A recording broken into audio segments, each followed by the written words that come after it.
मेरा सर हर रात मेरे कमरे में आ जाता और जब सुबह मेरी आँख खुलती तो मेरी हालत बहुत बुरी होती। मेरे बाल बिखरे होते, मेरी कमर में शदीद दर्द होता और मैं जब अपने सिस्टर से पूछती तो वो कुछ ना बताता। मैं बहुत परेशान हो गई, रोज़ यही होता। एक दिन सच्चाई का पता लगाने के लिए मैं मोबाइल का कैमरा ऑन करके सो गई और फिर रात को जो कुछ रिकॉर्ड हुआ वो सुबह वीडियो में देखा तो मेरे होश उड़ गए। क्योंकि मेरा नाम मुकद्दस है। अभी मेरी शादी को 3 महीने ही गुज़रे थे। मेरे शौहर लाहौर में जॉब किया करते थे। मैं अपने शौहर को बस अड्डे से छोड़कर घर वापस लौट गई थी। घर आने के बाद मैं आराम करने के लिए अपने बेड पर लेट गई क्योंकि पिछले कुछ दिनों से घर का काम कुछ ज्यादा हो जाने की वजह से मैं बुरी तरह से थक कर रह गई थी। क्योंकि मेरे शौहर ने जाने से पहले शॉपिंग की थी। मेरे शौहर की अभी नई नई लाहौर में नौकरी लगी थी। शॉपिंग करने के बाद हम लोग अपने सारे रिश्तेदारों से मिलने के लिए चले गए थे क्योंकि हमारी अभी नई नई शादी थी। मेरे शौहर मुझे हनीमून के लिए अपने साथ लाहौर लेकर जाना चाहते थे, लेकिन अभी हमारी शादी में इनका काफी खर्चा हो चुका था। इस वजह से मैंने उनसे कह दिया कि एक बार आप लाहौर में सेट हो जाओ, इसके बाद आप मुझे भी बुला लेना। और अब मेरे शौहर लाहौर चले गए थे, इसलिए हमारी पूरी फैमिली उन्हें छोड़ने के लिए बस अड्डे तक गई थी।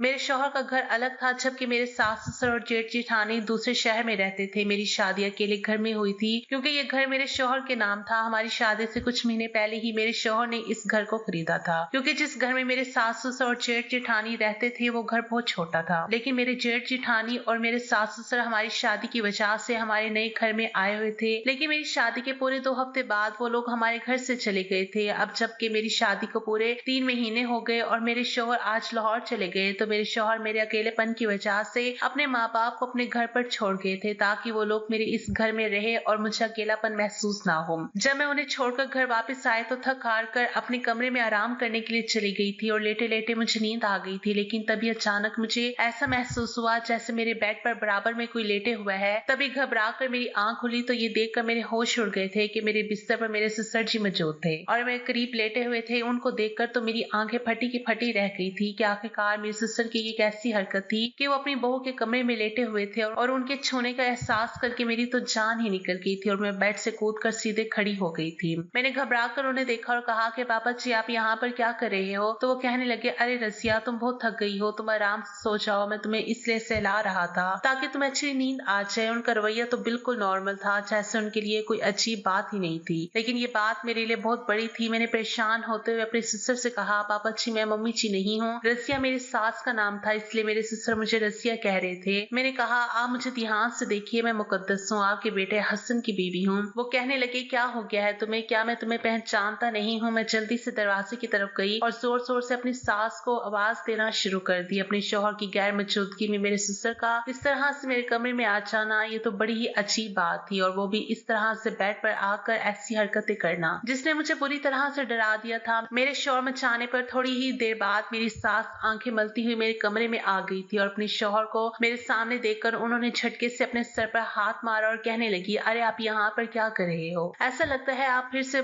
सब कुछ भूल गए हो। अपनी सास की बात सुनकर मैं बड़ी हैरान हो गई थी और मैं सिस्टर की तरफ देखने लगी। वो कभी मुझे देख रहे थे तो कभी अपनी बीवी को, और फिर मम्मी जी ने बहुत शर्मिंदगी के साथ मुझे बड़ी अजीब सी बात बताई। मेरी सास कहने लगी, बहू तुम्हारे सिस्टर जी को भूलने की बीमारी है, ये बात तो सारा खानदान ही जानता है, शायद तुम्हें इस बारे में नहीं पता। मम्मी जी की बात ने मुझे बड़ा हैरान कर दिया था क्योंकि सच में मुझे ये बात पता ही नहीं थी कि मेरे सिस्टर जी को भूलने की भी बीमारी है, और ना ही मेरे शौहर ने मुझे इस बारे में कुछ बताया था। ये बात सुनकर मुझे कुछ तसल्ली हो गई थी कि चलो मेरे सिस्टर को भूलने की बीमारी है, इसलिए वो गलती से मेरे कमरे में आ गए थे और मुझे अपनी बीवी समझ रहे थे। लेकिन मुझे बड़ी शर्म आ रही थी। मेरे शौहर की गैर मौजूदगी में इस तरह से मेरे सिस्टर का मेरे कमरे में चले आना बहुत ज्यादा गलत बात थी। फिलहाल मेरे सिस्टर से गलती हो गई थी, वो अपनी भूलने की बीमारी की वजह से मेरे कमरे में आ गए थे, लेकिन इसमें मेरी भी गलती थी क्योंकि मैंने ही दरवाजा लॉक नहीं किया था। ऐसा इसलिए था क्योंकि इस घर में हम दोनों मियाँ बीवी अकेले ही रहते थे, इसलिए हमें कभी दरवाजा लॉक करने की जरूरत ही नहीं होती थी। घर का मेन गेट ही लॉक रहता था, हम रूम को बंद नहीं करते थे। मैं मुझे हाथ पकड़कर पापा जी को अपने साथ ले गई थी। मैंने जल्दी से अपने कमरे को लॉक कर लिया था और दोबारा से सोने के लिए लेट गई थी, लेकिन अब मुझे नींद नहीं आ रही थी और मैं सोच रही थी कि चाहते चाहते मेरे शौहर ने ये क्या मुसीबत मेरे गले डाल दी। उनके मम्मी पापा भैया भाभी के पास रहते थे, उन्हें वहीं रहने देना चाहिए था। मेरी शादी को लगभग 3 महीने पूरे हो गए थे और मेरे शौहर अब लाहौर चले गए थे, तो लगभग 3 महीने में एक ही चक्कर लगाने वाले थे। अब मुझे इस घर में अपने सास ससुर के साथ ही रहना था।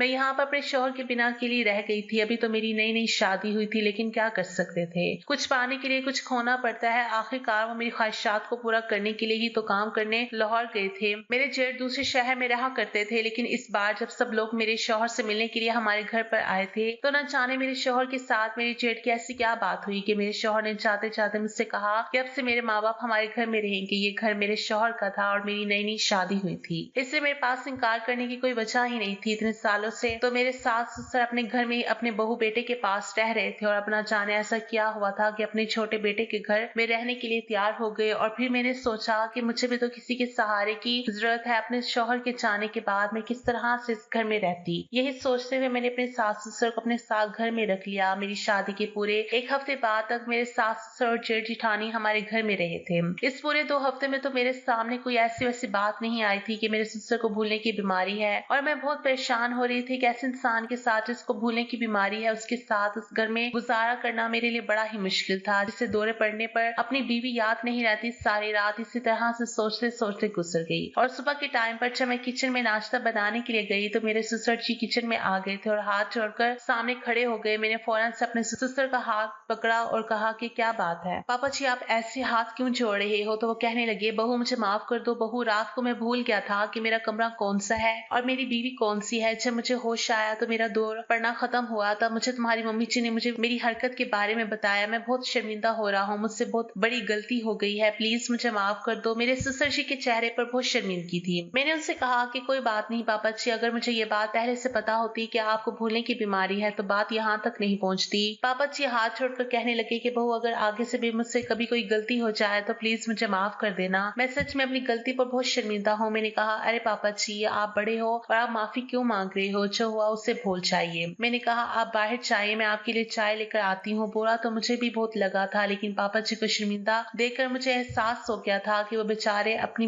बीमारी की वजह से मजबूर है, मैं क्यों उनके बारे में गलत सोचूं। मैंने नाश्ता बनाया और उसके बाद हम सब लोग एक साथ नाश्ता करने के लिए नाश्ते के टेबल पर बैठ गए थे और वो दिन मेरा बहुत ही अच्छा गुजरा था। लेकिन कहीं ना कहीं मुझे अपने शौहर की कमी महसूस हो रही थी और अपने शौहर की याद आ रही थी। मेरे शौहर हर दूसरे तीसरे घंटे के बाद मुझे कॉल करते रहते थे। मेरे सास ससुर का रवैया भी बहुत अच्छा था, मेरी सास भी मुझसे बहुत प्यार करती थी। एक दिन मेरे शौहर का फोन आया तो मैंने उन्हें बताया कि मैं अपने सास ससुर के साथ बहुत खुश हूँ। उनके आ जाने के बाद मुझे अपने वालिदैन की कमी महसूस नहीं हुई और मुझे यहाँ किसी तरह की कोई परेशानी ही नहीं। मेरे शौहर भी बेफिक्र हो गए थे और वो कहने लगे, इसलिए मैंने उन दोनों को तुम्हारे पास छोड़ा है ताकि तुम्हें अकेलेपन का शिकार ना हो। मेरी सास सारा दिन अपने कमरे में मसरूफ रहती थी, उन्हें मेरी किसी बात से कोई मतलब ही नहीं था, लेकिन घर के सारे काम मैं ही किया करती थी, इसलिए मैं घर के कामों में बिजी रहती थी और इसी तरह से मेरा दिन गुजर जाता था। गर्मियों के दिन थे, शाम के 4 बज रहे थे, मौसम बहुत अच्छा था, इसलिए मैं छत पर हवा खाने के लिए चली गई और शाम के उस टाइम पर गर्मी के इस मौसम में ठंडी ठंडी हवा बहुत अच्छी लग रही थी। मैं छत पर झूले पे बैठी हुई थी और मोबाइल चला रही थी कि तभी अचानक पापा जी छत पर आ गए और झूले में मेरा बराबर में आकर बैठ गए। मैंने परेशानी से उनकी तरफ देखा तो मुस्कुराकर मेरी तरफ देख रहे थे और फिर एकदम ही कहने लगे, ये तुम्हारे हाथ कितने खूबसूरत है, तुम बहुत ज्यादा प्यारी हो, तुम अभी भी पहले जैसे ही खूबसूरत लगती हो, आज भी तुम्हारी खूबसूरती में कोई कमी नहीं आई। अपने ससुर के मुंह से ऐसी बातें सुनकर मुझे शर्म आने लगी थी और मैं उनके बराबर से उठने लगी तो उन्होंने मेरा हाथ पकड़कर अपनी तरफ खींच लिया और मुझे अपनी बाहों में भर लिया। उनकी ये हरकत देखकर मुझे बहुत गुस्सा आया था। मैंने कहा, पापा जी क्या बदतमीजी है, आप ये क्या कर रहे हो? तो मुस्कुराते हुए कहने लगी, क्या हो गया रसिया, तुम तो मेरी बीवी हो, तुम्हारे साथ रोमांस नहीं करूंगा तो किसके साथ करूंगा?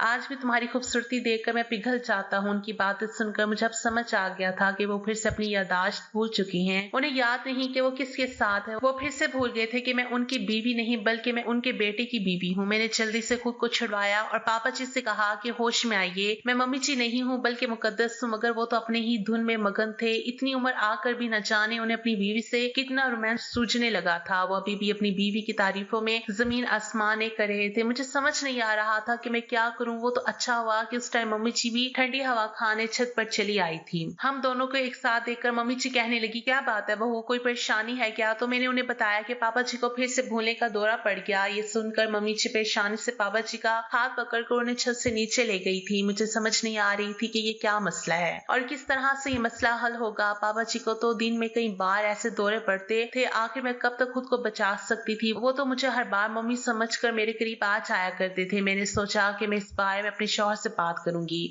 मैं हसन से कहूंगी कि अपनी मम्मी पापा को वापस अपने भैया भाभी के घर भेज दो, क्योंकि इस तरह से तो मैं बहुत ज्यादा परेशान हो रही थी। और फिर अगले दिन जब हसन का फोन आया तो मैं उनसे इस बारे में बात करना चाहा, लेकिन मैं उनसे इस बारे में बात करने ही वाली थी कि मम्मी जी मेरे पास आ गई और कहने लगी कि बहू अपने पापा जी की हरकत के बारे में तुम हसन को मत बताना। मेरी सास को पता था कि रोज शाम के 4 बजे मेरे शौहर का फोन आता था, इसलिए वो 4 बजे मेरे कमरे में आ गई थी। उनके पीछे पीछे मेरे ससुर जी भी आ गए थे। उन्होंने मेरे हाथ से मेरा मोबाइल ले लिया और कहने लगे कि मुझे हसन से कुछ जरूरी बात करनी है। वो मेरे शौहर से फोन पर बात करते हुए कमरे से बाहर निकल गए और मेरी सास ने उधर मुझे बातों में लगा लिया था। और जब काफी देर के बाद पापा जी वापस लौटे तो हसन की कॉल कट चुकी थी। मुझे हसन से बात करने का मौका ही नहीं मिला था। मैंने पापा जी से कहा कि अभी तो मैंने बात भी नहीं की थी, आपने फोन क्यों काट दिया? तो वो कहने लगे कि हसन को एक मीटिंग में जाना था, इसलिए उसने कहा कि वो रात को टाइम पर कॉल करेगा, वो खुद ही रात को फोन कर लेगा, तब उससे बात कर लेना। लेकिन फिर सारी रात मैंने हसन की कॉल का इंतजार किया। हसन की कोई कॉल नहीं आई थी। दोपहर के टाइम पर मैं हॉल में बैठी हुई टीवी देख रही थी और मेरे करीब में बैठी हुई मेरी सास भी टीवी देख रही थी। मेरी सास कहने लगी, बहू तुमने अपने पापा जी की हरकत के बारे में हसन से तो कोई बात नहीं की कि उसको प्लीज इस बारे में कुछ मत बताना, वरना वो बेचारा इतनी दूर टेंशन में आ जाएगा। वैसे मैं तुम्हारे पापा जी को टाइम से दवाई दे रही हूँ, तुम्हारे पापा जी जल्द ही ठीक हो जाएंगे। लेकिन अगर इस बारे में हसन को पता चल गया कि दोबारा से उसके पापा जी को इस तरह के दौरे पड़ने लगे हैं तो वो बेचारा वहाँ पर बहुत परेशान हो जाएगा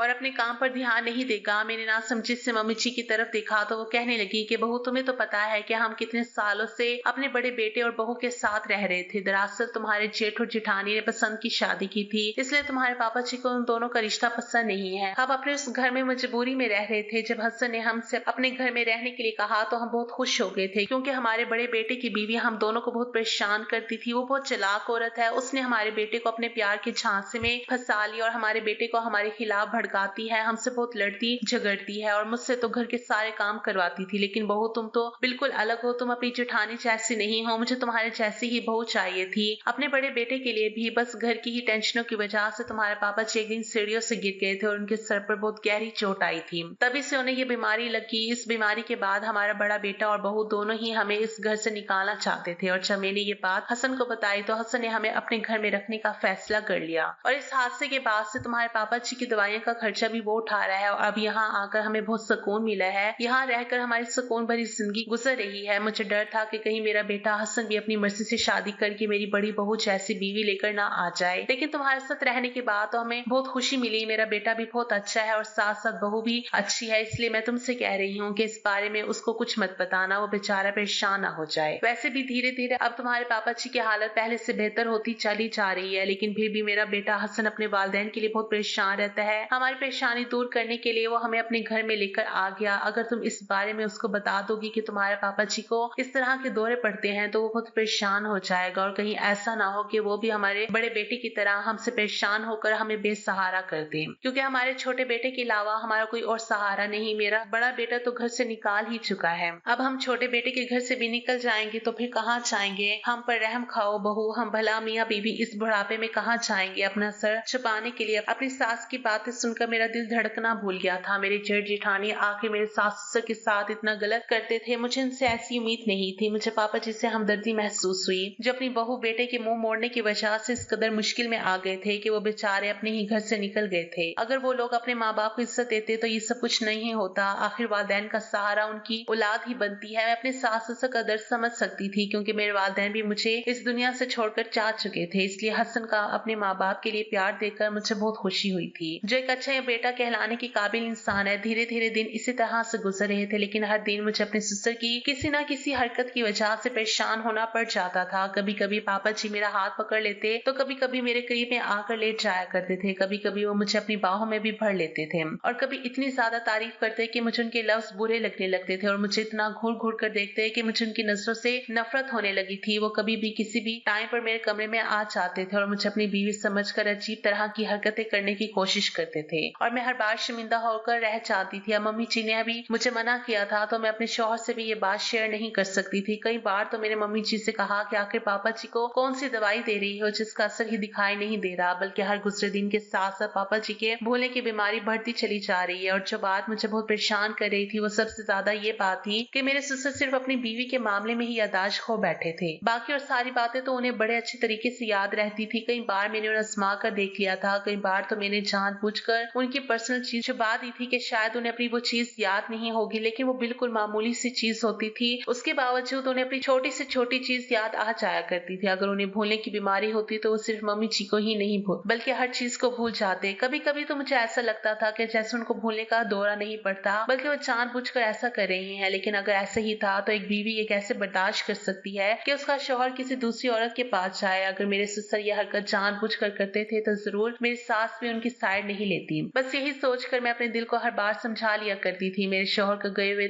2 महीने होने वाले थे और ये 2 महीने बड़ी मुश्किल से मैंने अपनी सास ससुर के साथ रहकर गुजारे थे। कमरे का दरवाजा भी मैं याद से लॉक करके सोई थी और सारा दिन मेरी यही कोशिश होती थी कि मैं अपने सिस्टर का सामना ना करूं। एक दिन दोपहर के टाइम पर मैं दरवाजे को लॉक करने लगी तो मैंने देखा कि दरवाजे का लॉक टूटा हुआ है। मैं परेशान हो गई थी क्योंकि आज सुबह तो दरवाजे का लॉक बिल्कुल ठीक था। मैं दोपहर में भी जब कभी सोती थी तो कमरे को लॉक करके ही सोती थी। इसका मतलब कमरे का लॉक आज ही खराब हुआ था, लेकिन फिर भी मैंने किसी तरह से दरवाजे को अच्छी तरह से बंद कर लिया था। मगर न जाने दरवाजा भी किस तरह से खराब हो गया। मैं बहुत परेशान हो गई थी और इसी तरह से खुले हुए कमरे में अपने बिस्तर पर सोने के लिए लेट गई थी। लेकिन दरवाजे के टेंशन की वजह से मुझे नींद नहीं आई, इसलिए मैं अपने कामों में बिजी हो गई थी। इसके बाद जब रात हुई तो मैं सोने के लिए अपने कमरे में चली गई। रात के 3 बज गए थे और टेंशन की वजह से मुझे नींद नहीं आ रही थी। लेकिन जब मुझे नींद आई तो मैं गहरी नींद में सो गई थी। सुबह जब मेरी 7 बजे आंख खुली तो ये देखकर मेरे होश उड़ गए थे क्योंकि मेरे बेड पर मेरे शौहर की जगह पापा जी मौजूद थे। ये बात तो मेरे हद से बाहर हो गई थी। मैं अचानक उठकर खड़ी हो गई और मैंने पापा जी को जगाया तो वो नींद से उठे और रजिया रजिया कहते हुए मुझे अपने करीब खींच लिया और मुझे अपने गले से लगाने की कोशिश करने लगे। वो मेरे बाप की उम्र के थे। आखिरकार उनकी ऐसी हरकतें मेरे लिए बर्दाश्त से बाहर होती चली जा रही थी। मैंने उनसे खुद को छुड़ाने की बहुत कोशिश की, लेकिन तभी लगभग सुबह के 9 बजे का टाइम होगा। मेरे शौहर पूरे 9 महीने बाद अपने घर को आए, वो भी सुबह के टाइम पर। उनको इस तरह से अचानक देखकर मेरे होश उड़ गए थे और मैं भी बुरे हाल में थी क्योंकि मैं नाइट ड्रेस पहने हुए थी और मेरे सिस्टर मेरे साथ कमरे में मेरे बेड पर मौजूद थे। इस टाइम पापा जी मुझे गले लगाने की कोशिश कर रहे थे। पापा जी की हालत बिल्कुल ऐसी हो रही थी जैसे वो बहुत नशे में थे और वो बहुत गहरी नींद से उठे हो। हसन जैसे ही कमरे के अंदर आए, उन्होंने मेरे करीब आते ही मेरे मुंह पर एक जोरदार तमाचा लगा दिया और कहने लगे, मुझे यकीन नहीं आ रहा कि मेरी बीवी इतनी बदकिरदार है। मेरी गैर मौजूदगी में तुम मेरे पापा के साथ कमरे में इस हालत में मौजूद हो। मुझे अपनी आंखों पर यकीन नहीं हो रहा, तुम इतनी गिरी हुई औरत निकलोगी। मुझे इस बात का बिल्कुल भी यकीन नहीं था। हसन के मुंह से ये लफ्ज सुनकर मेरी आंखों से आंसू निकलने लगे थे। मैं बुरी तरह से रो रही थी। मैंने उन्हें बहुत समझाना चाहा कि इसमें मेरी कोई गलती नहीं, मैं रात को अकेले ही सोई थी। पापा जी को भूलने की बीमारी है। वो खुद ही मेरे कमरे में आए थे। मैंने पलटकर पापा जी की तरफ देखा कि वो सच बता देंगे। मुझे यकीन था कि मम्मा जी और पापा जी दोनों मेरा साथ देंगे, मगर मुझ पर तो आसमान ही टूट पड़ा था। मुझे नहीं पता था कि ये दोनों गिरगिट की तरह रंग बदल देंगे। जब मेरी सास ने रोते हुए हसन को बताया कि बेटा, मैं तो तुमसे पहले ही कह रही थी कि तुम्हारी बीवी बदकिरदार है, उसकी अदाएं बहुत बुरी है। मैं तुम्हें कितने दिनों से समझा रही थी कि तुम्हारी बीवी तुम्हारे पापा जी पर डोरे डाल रही है, अपनी अदाओं से तुम्हारे पापा को जी को बहकाने की कोशिश कर रही है। तेरे बिना इसका गुजारा नहीं हो रहा था, इसलिए जानबूझकर ऐसी हरकतें कर रही है। तेरे पापा जी तो कितने सीधे साधे इंसान है, लेकिन ये तेरे पापा जी को अपनी अदाओं के जाल में फंसा रही है। गलती तेरे पापा जी की नहीं बल्कि तेरी बीवी की है। ये औरत ही खराब है। ये कहकर मम्मी जी जोर जोर से रोने लगी और मैं उन्हें बड़ी हैरानी से और बड़े गौर से देख रही थी कि वो कितनी सफाई से झूठ बोल रही है। मेरे मुंह से एक लफ्ज भी नहीं निकल सका, बल्कि मेरी तो सांस एक तरफ अटक गई थी। पापा जी हसन के सामने रोने लगे और कहने लगे, बेटा मुझे माफ कर दो, तुम्हारी बीवी ने मुझे बहका दिया था। उसका कहना था कि अगर मैं इसका कहना नहीं माना, इसके साथ रात नहीं गुजारी, तो ये तुमसे हमारे बारे में छोटी छोटी बातें कहकर हमें इस घर से निकलवा देगी। तुम तो जानते ही हो कि मैं कितना सीधा और शरीफ आदमी हूँ, जिसने कभी किसी औरत की तरफ आंख उठाकर भी नहीं देखा। फिर मैं अपनी बेटी की उम्र की बहू के साथ ऐसा गुनाह कैसे कर सकता हूँ। अपने हालात से मजबूर होकर मैंने बहू की बात मानी, लेकिन इस बुढ़ापे में मैं तुम्हारी बीमार माँ और खुद को बेसहारा करके दर दर के ठोकरे नहीं खा सकता। मैं तुम्हारी बीवी की बात मानने पर मजबूर हो गया था। अपने पापा जी की ऐसी बातें सुनकर हसन का चेहरा गुस्से से लाल हो गया था। उन्होंने पापा जी से कुछ कहा भी नहीं, मेरे करीब आए और मेरा हाथ पकड़ कर कहने लगी, अच्छा तो तुम मेरे पीछे ये सब कुछ कर रही हो, मेरा भरोसा तोड़ रही हो और मेरे वालिदैन को भी तंग कर रही हो। ये बताओ, ये घिनौना खेल तुम और किस किस के साथ रचा रही हो जो तुम्हारी हवस पूरी नहीं हो रही, और तुमने मेरे सीधे साधे पापा जी को ही अपनी हवस का निशाना बना लिया। मेरे शौहर कहने लगे कि पिछले 2 महीने से मम्मी जी मुझे रोज फोन करके तुम्हारी हरकतों के बारे में मुझे बता रही है। उन्होंने तुम्हारी कुछ फोटो भी भेजी है, लेकिन फिर भी मैंने मम्मी जी की किसी बात पर यकीन नहीं किया क्योंकि मुझे बहुत भरोसा था तुम पर। तुम्हारे प्यार की खातिर मैंने क्या कुछ नहीं किया और तुमने क्या किया ये सिला दिया मुझे मेरी मोहब्बत का। मगर आज अपनी आंखों से सब कुछ देखकर मेरी आंखें खुल गई। मम्मी जी के बार बार कहने पर मैं यहाँ आ गया हूँ। अगर नहीं आता तो कभी मम्मी जी की बातों पर यकीन ही नहीं करता। अब सब कुछ मेरी आंखों के सामने है, चलो मेरे घर से निकल जाओ, अब मेरा तुमसे कोई वास्ता नहीं। मैं अपने पैरों में गिर गई और उनसे कहने लगी कि एक बार मेरी बात तो सुन लो। तुम तो जानते हो कि मैं तुम्हारे पापा जी को भूलने की बीमारी है और इस बीमारी की वजह से वो कमरे में आ जाते हैं। ये मुझे मम्मी जी समझ समझते हैं और आज रात भी कुछ ऐसा ही हुआ है। मैं नहीं जानती कि मम्मी जी ने तुमसे क्या कुछ कहा, लेकिन प्लीज मेरी बात पर यकीन करो, मैं बदकिरदार नहीं हूँ। मैं तुम्हारे पापा जी को अपना बाप समझती हूँ। भला उनके साथ ऐसा कुछ क्यों करूंगी? हसन ने कहा, मुझे कुछ नहीं सुनना। अब कुछ भी सुनने के लिए कुछ बाकी नहीं बचा। मैंने कहा, खुदा के लिए ऐसा मत कहो, मेरा घर बर्बाद हो जाएगा। मैंने मम्मी जी और पापा जी से भी कहा कि आप दोनों की वजह से मेरा घर बर्बाद हो जाएगा, प्लीज हसन को सब कुछ सच सच बता दो। लेकिन उन दोनों ने एक लफ्ज भी अपने मुंह से नहीं कहा। मम्मी जी तो ओवर एक्टिंग कर रही थी। मम्मी जी का कहना था कि मैं उनके शौहर को बहकाकर अपनी अदाओं के जाल में फंसा लिया है और मैं ऐसी औरत हूँ जो अपने शौहर को धोखा दे रही हूँ और मेरा न जाने मोहल्ले में भी कितने लोगों के साथ अफेयर है जिसके बारे में मेरे शौहर को अभी तक नहीं पता। मैंने अपने शौहर को हर तरह से यकीन दिलाने की कोशिश की कि मम्मी जी झूठ बोल रही है, लेकिन मेरे शौहर ने मेरी बात को यकीन नहीं किया। वो यही कह रहे थे कि तुम मुझे फिर से बेवकूफ बना रही हो। मैं इस टाइप का इंसान नहीं हूँ जो बार बार बेवकूफ बनता रहूं। मेरे पापा जी को भूलने की कोई बीमारी नहीं तुम जैसी अपना झूठ छुपाने के लिए किसी भी हद तक जा सकती है। मेरे पापा जी बहुत शरीफ आदमी है। बुरी तुम हो, गलत भी तुम हो, इसलिए अपनी सच्चाई साबित करके यहाँ पर टाइम जाया मत करो और चुपचाप मेरे घर से निकल जाओ। मेरे घर में तुम जैसी औरत के लिए कोई जगह नहीं। ये कहकर मेरे शौहर ने मुझे धक्के मारकर घर से निकाल दिया। घर से बाहर निकलते ही मुझे इतनी जोर से चक्कर आया कि मैं चकरा कर जमीन पर गिर गई और बेहोश हो गई। जब मुझे होश आया तो मैं अस्पताल के बिस्तर पर मौजूद थी और मेरी बेवा बहन बराबर में बैठी हुई रो रही थी। मेरी बहन के शौहर की मौत हो चुकी थी। उसके बाद मेरी बहन और मैं एक साथ ही रहते थे। मेरी बहन ने ही मेरी शादी की थी,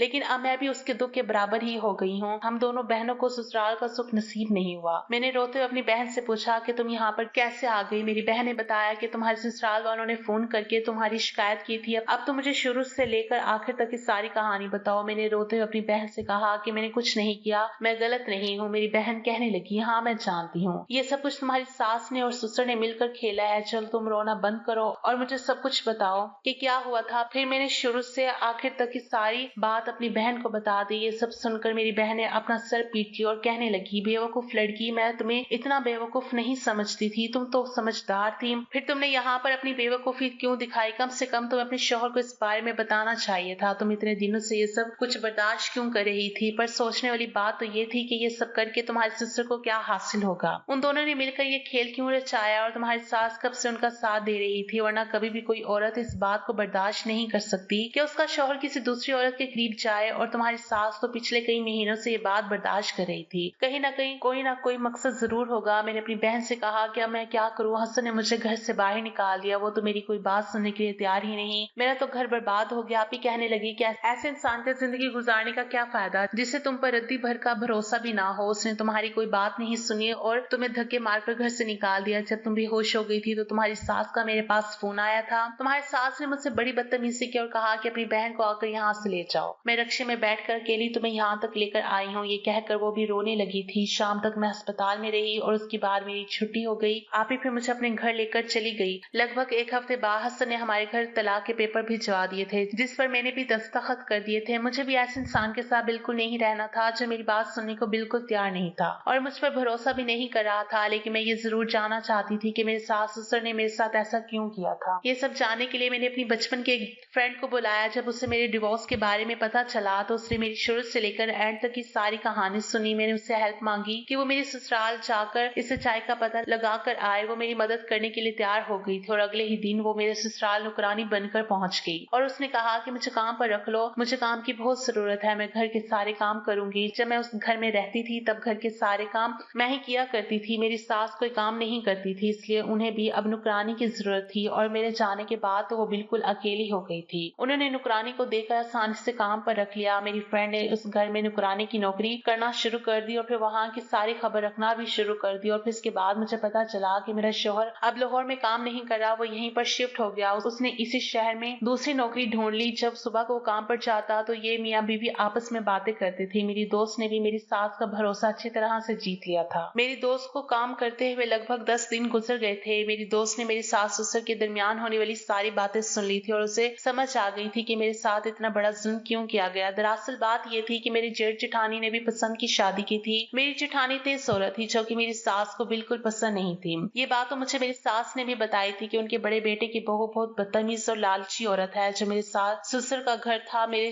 जेठ की बीवी को उस घर में ही शादी करके ले आए थे। कुछ दिन रहने के बाद उसकी बीवी ने अपने सास ससुर को तंग करना शुरू कर दिया और मेरी जेठानी सास ससुर पर बहुत ज्यादा जुल्म करने लगी, जिस पर मेरे जेठ भी कुछ नहीं कहते थे। मेरे शौहर का काम अच्छा था, इसलिए वो इस शहर में रहकर काम करते थे और उन्होंने अपनी मेहनत की कमाई से एक घर भी अलग से ले लिया था। जिस घर में शादी करके मैं गई थी, उसके बाद वो लाहौर काम करने के लिए चले गए थे। जब ये बात मेरी जेठानी को पता चली कि मेरा शौहर बहुत तरक्की पर है, तो उसने जबरदस्ती मेरे सास ससुर को हमारे घर पर भेज दिया। मेरे सास ससुर से कहा कि किसी न किसी तरह से अपने छोटे बेटे के घर चले जाओ, उसको बातों में लेकर किसी तरह से उसकी बीवी को इसके घर से निकलवा दो और उसके बाद हमको वहाँ बुलवाओ। अगर तुमने ऐसा नहीं किया तो हम तुम लोगों पर इल्जाम लगाकर सारी दुनिया में बेइज्जत कर दूंगी। मेरे सास ससुर को इस बात का डर था और उन्होंने इसलिए मेरे साथ ये सब कुछ किया। मेरी जेठानी का मकसद था कि मेरे घर से निकलने के बाद वो दोनों किसी तरह से मेरे घर आ जाए और मेरे शौहर को बातों में लेकर इस घर को भी अपने नाम करवा ले। मेरे जेठ जेठानी दोनों ही बहुत लालची हो गए थे। उन्होंने उस घर को तो अपने कब्जे में कर लिया था, अब इस घर को अपने कब्जे में करना चाहते थे। लेकिन उन्हें ये नहीं पता कि किसी की चीज इस तरह से अपने नाम करवाना इतना आसान बात नहीं होती। उन्होंने मेरे घर को तो बर्बाद कर दिया, लेकिन मुझे यकीन था कि एक ना एक दिन उनकी सच्चाई खुलकर मेरे शौहर के सामने जरूर आएगी। ये सब कुछ जो मेरे सास ससुर कर रहे थे, वो सिर्फ अपने बड़े बेटे की बहू के कहने पर ही कर रहे थे, क्योंकि वो भी मजबूर थे और मेरी जेठानी मेरे सास ससुर को बहुत ज्यादा डरा धमका कर रखती थी। मेरी जेठानी ने ही अपने शौहर को ये रास्ता दिखाया था। इसके बाद उसने सब प्लान बनाया कि वो मेरे सास ससुर को इस काम के लिए आगे करेंगे ताकि उन पर कोई इल्जाम ना आ सके। उन लोगों को पता था कि मेरे शौहर की गैर मौजूदगी में सारे काम आसानी से हो सकते हैं और वो लोग अपने मकसद में कामयाब हो जाएंगे। उन लोगों का इरादा था कि वो मेरे अकेलेपन का फायदा उठाएंगे और मेरी कमजोरी के जरिए मुझे काबू करेंगे और फिर मुझे ब्लैकमेल करके मेरे घर के पेपर मुझसे हासिल कर लेंगे।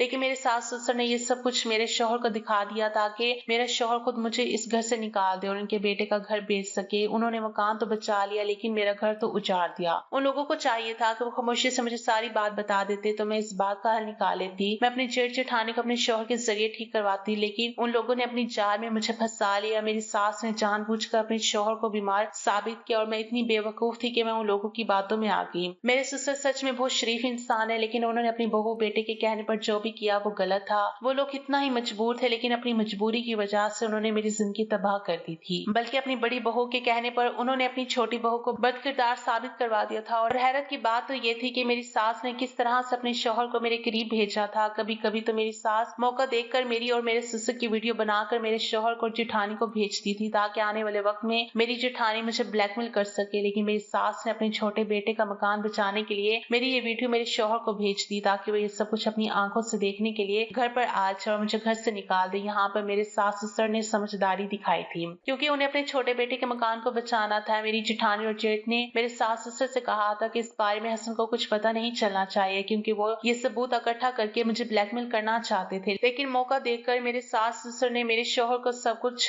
बता दिया और इस तरह से उन्होंने अपने बेटे का मकान बचा लिया। लेकिन अब मेरा भरोसा भी अपने शौहर से उठ गया था। मैं अब दोबारा अपने शौहर के पास नहीं जाना चाहती थी। सच्चाई कभी छुपी नहीं रहती। मुझे पता है कि एक ना एक दिन मेरा हसन पास जरूर आएगा मुझसे माफी मांगने के लिए। मेरी दोस्त ने सारी बातें सुनकर मुझे बता दी थी। मेरे सास ससुर थे और कह रहे थे कि हमने बहू के साथ बहुत गलत किया। बड़ी बहू के चक्कर में छोटी बहू जो कि बहुत अच्छी थी और हमारी इज्जत किया करती थी, हमने उसको बेइज्जत करवा दिया। मेरे सास ससुर को अपनी गलती पर अफसोस बहुत हो रहा था। उसके कुछ दिनों के बाद ही मेरे सास ससुर ने अपने बेटे हसन को सारी सच्चाई बता दी कि किस तरह से इसके बड़े भैया भाभी उसके वालिदैन को तंग किया करते थे और किस तरह से उन्होंने ऐसा प्लान बनाया था। फिर कुछ दिन बाद वो हुआ जो मैंने सोचा था। मेरे शौहर पूरे 2 महीने बाद हमारे घर आए मुझसे माफी मांगने के लिए, जबकि वो मुझे डिवोर्स दे चुके थे और मैं भी तलाक के पेपर पर साइन करके उनके घर भिजवा दिए थे। मैंने अपने शौहर से कोई बात नहीं की। मेरी बहन ने बात की थी। उन्होंने कह दिया जिस मकसद से तुम हमारे घर पर आए हो वो मकसद कभी पूरा नहीं होगा। अब तुम दोनों का रिश्ता खत्म हो चुका है। मेरे शौहर ने बहुत माफी मांगी क्योंकि उन्हें उनके वालिदैन ने सब कुछ बता दिया था। इसी वजह से उन्हें यकीन आ गया था कि उनकी बीवी की कोई गलती नहीं। मेरे शौहर ने पुलिस भिजवा कर अपने भैया भाभी को जेल में डलवा दिया और मेरे सास ससुर ने भी पुलिस को सारी सच्चाई बता दी। मेरे शौहर ने तलाक के पेपर्स फाड़ दिए। कहने लगे प्लीज मुकद्दस मेरे साथ चले, ये सब कुछ घर की वजह से हुआ। पूरा मकान तुम्हारे नाम कर दूंगा, फिर कभी कोई मुश्किल ही नहीं होगी।